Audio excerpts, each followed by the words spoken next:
Dieu, c'est le nom de quelqu'un qui a des milliers de noms.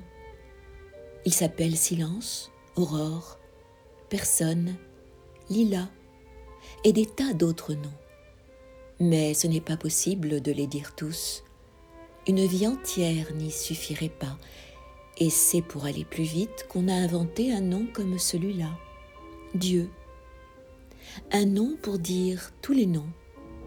Un nom pour dire quelqu'un qui est partout, sauf dans les églises, les mairies, les écoles et tout ce qui ressemble de près ou de loin à une maison. Car Dieu est dehors, tout le temps, par n'importe quel temps, même l'hiver, et il s'endort dans la neige, et la neige pour lui se fait douce. Elle ne lui donne que sa blancheur, avec quelques étoiles piquées dessus. Elle garde pour elle la brûlure du froid. Dieu n'a pas de maison, il n'en a pas besoin.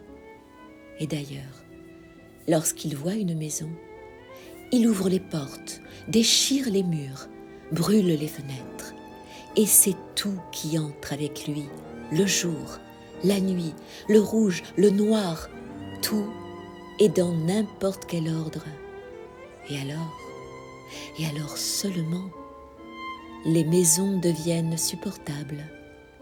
Alors seulement on peut les habiter, puisqu'il y a tout dedans, le soleil, la lune, la vie très folle, la douceur très grande de la folie, les yeux pervenches de la folie.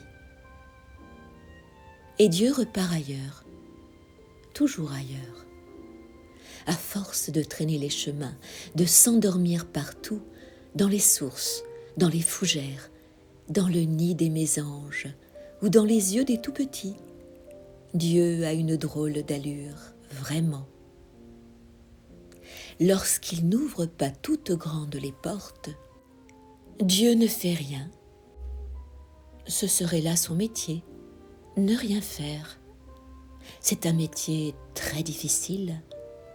Il y a très peu de gens qui sauraient bien le faire, qui sauraient ne rien faire.